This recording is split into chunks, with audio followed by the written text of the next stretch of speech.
In this video, we're going to be showing you some tips and tricks on how to service your RV for the upcoming season, how to inspect it, what to inspect, as well as the destruction of the week.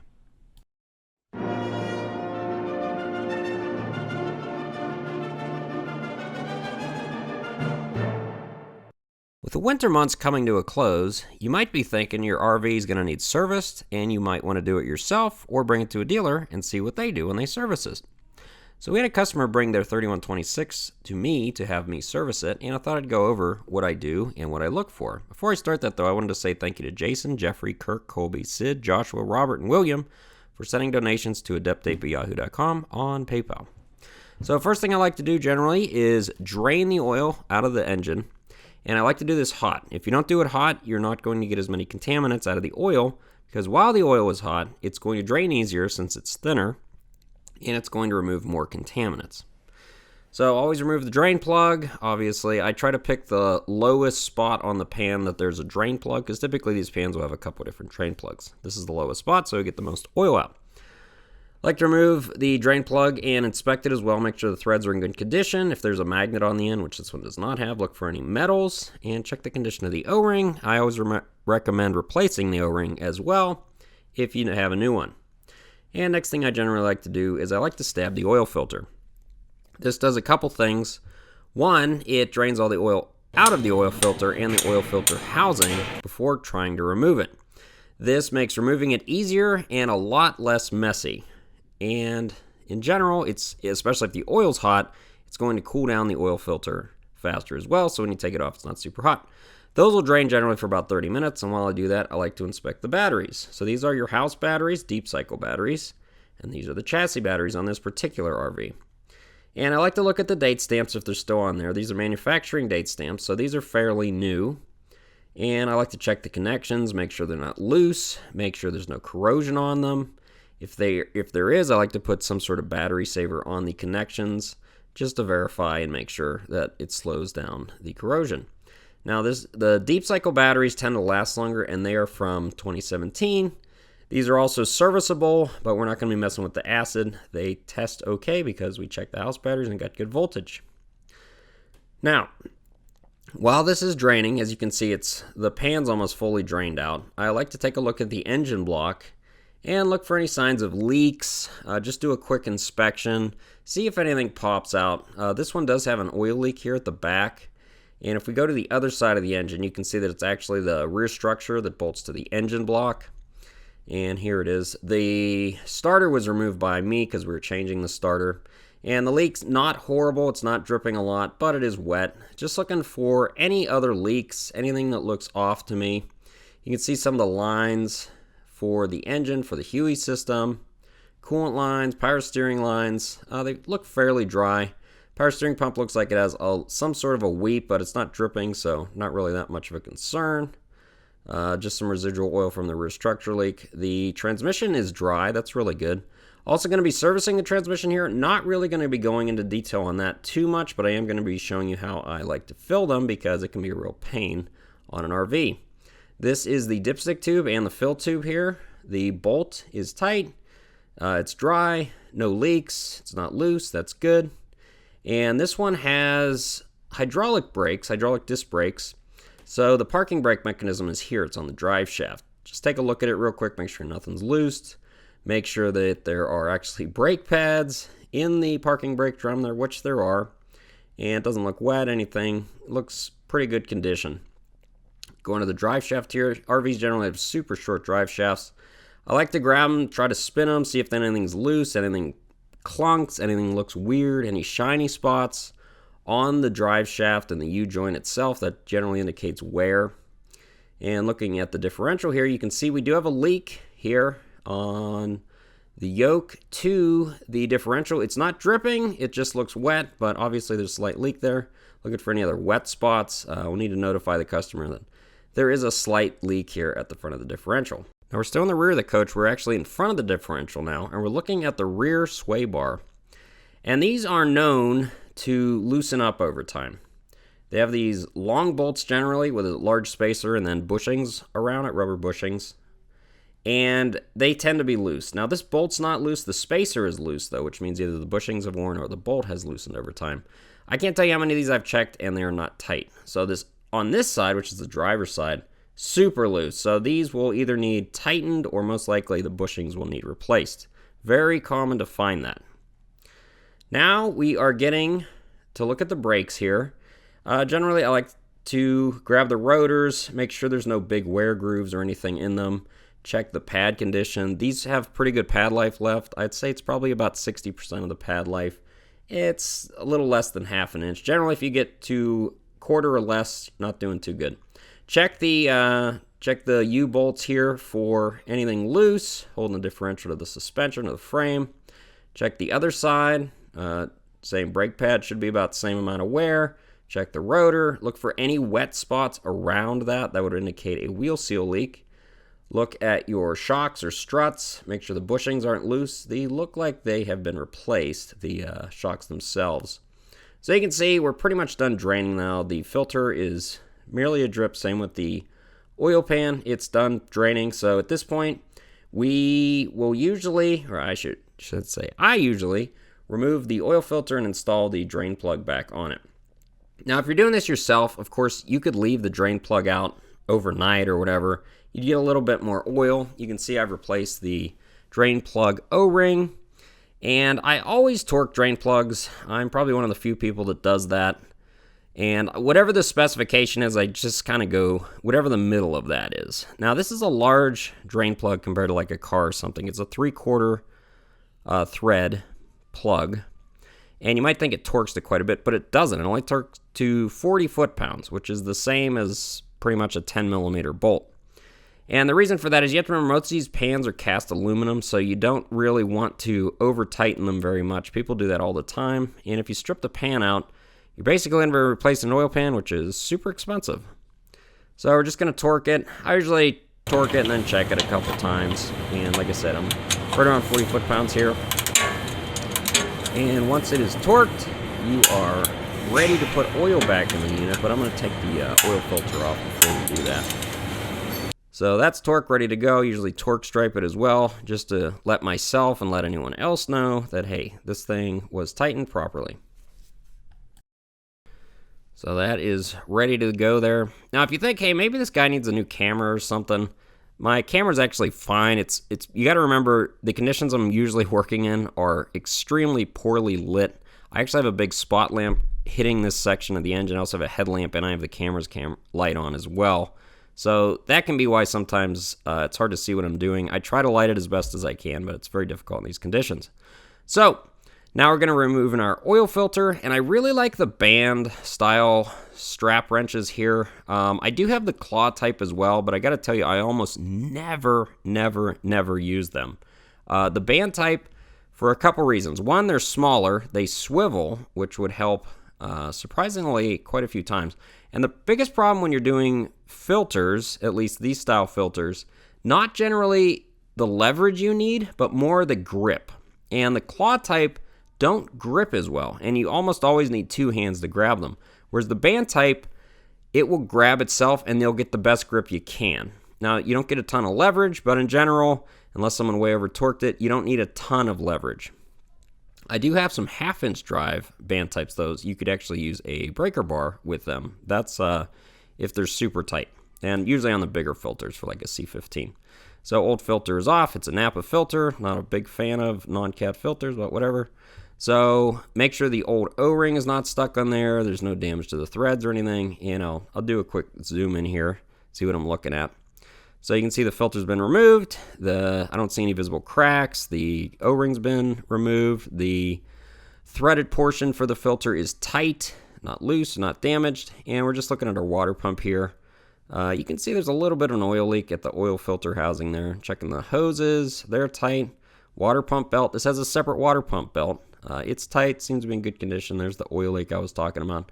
Very common for the oil cooler, oil filter housing to be wet, even with a slight leak, but this one looks like it's not really dripping, it's just wet. And just kind of looking around here to see if I can see anything weird. I'd like to see the condition of the serpentine belt. Some people pronounce it serpentine, but I say serpentine. So looking at the CAC hose there, looks to be in good condition. And we are going to look at our belt and look at the fan.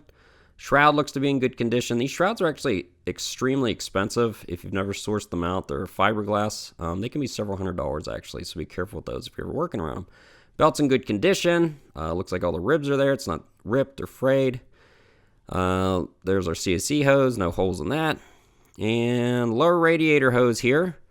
Clamp is tight. Hose shows looks like possible wet leak, a cold water leak there. Other than that, in good shape. So looking at the outside of our radiator here, we're looking for any wet spots. We're looking for any green or red residue, which would indicate a coolant leak or something. Anything that could be stuck in there as well, birds, leaves, anything. And you're going to check your coolant condition. I already put this in a refractometer, and it tested to minus 34, which is a perfect 50-50 mix. And check your radiator cap. The cap is not just a cap, it also holds pressure in the system, and you're going to check the vent portion there. Spring's good, and look at the condition of the coolant. This is green, which is not ideal. CAT ELC would be better, but the coolant tests good, and it is clean. We're good to go. So we're in our front here, and we're looking at the steering and suspension components for the front of the coach. And you have these greasable bushings here. You also have your shocks, you have your suspension mounts, and your generator mounts. And what you're looking for is any wet spots or anything on the wheels as well, because they're lubricated. And the right side wheel seal here is leaking. You see where it's wet? You can see it's visibly wet away from where the grease is for the kingpins. This has a wheel seal leak. And you do not want to ignore wheel seal leaks for too long. For one thing, it can get oil on the brakes, which of course you don't want any lubricant on the brakes. But if you ignore it for too long, you could lose all the fluid. And that gets us to our destruction of the week.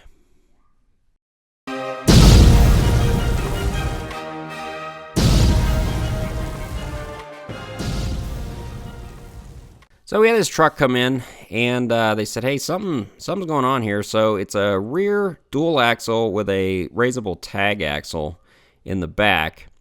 And at first we're like, oh, I wonder what's going on with this truck. And then we noticed that, this axles look okay.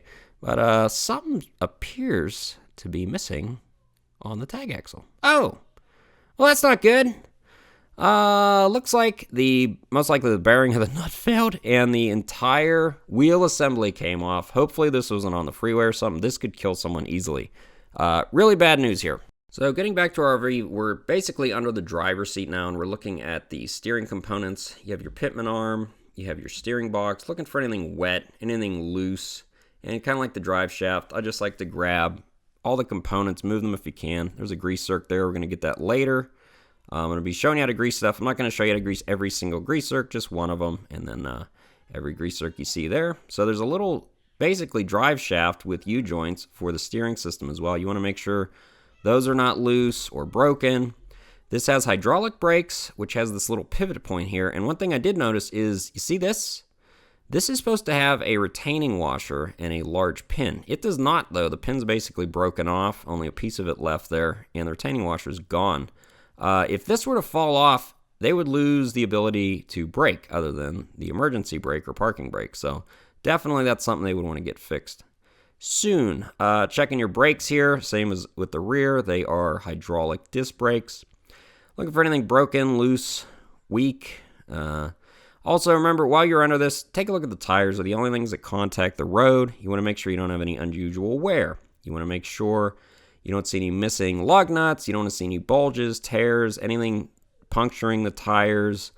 Check tire air pressure as well. Make sure the tread depth is adequate and uniform. Basically, their tires, they should be round and in good condition. And the customer supplied his own oil. We're going to be filling it here. Basically, I don't need to show you how to fill an engine with oil, but he supplied this Kirkland's heavy-duty diesel. People have asked me about this oil. I don't see any reason not to use it. It meets all the same SAE guidelines that pretty much every other oil does. So we're going to be changing our fuel filters here. Recommend doing that at least once a year. And if you're doing multiple services a year, though, I would say by mileage. Now, I've already done the one on the right, which is the fuel water separator. We're going to be doing the secondary one here, which is a smaller particle filter. Basically, the secondary filter catches smaller particles than the larger fuel water separator does, so it's going to better help protect your injectors. So, using my band style wrenches there. Got the old one off. You're always going to lose a little fuel, so I always like to put a catch base in there. And we got a new filter, and I always lubricate the O-ring and the threads with oil. Now notice there's instructions here. Do not pre-fill the filter. You can see I have not pre-filled it, just lubricated the O-ring and the threads, as I just said there. And it tells you basically make contact and then go one full additional turn tight. And that's the same with the oil filters, but different filters say different amounts. So just showing you I have not pre-filled it. And the reason you do not want to pre-fill it is because most people pre-fill from the center, which is bypassing the filter. Your injectors are super expensive and they're super sensitive to air and contaminants. So don't pre-fill them out of a dirty fuel jug. So basically we've gone till it's stopped and we're at 2. So now all we got to do is rotate it, and I usually do that by hand until we get to about a stopping point, and we just got to go to 2. So can't actually get to that by going hand tight. Now some people only put them on hand tight. It's your call on that. The CAT guidelines though, however, got the wrong size there, are to go 2, 1 full rotation. So we're going to start it at 2, we're going to go back to 2. If you don't know what I mean, there's usually a 1, 2, 3, 4 on the filter itself. So we're at 2.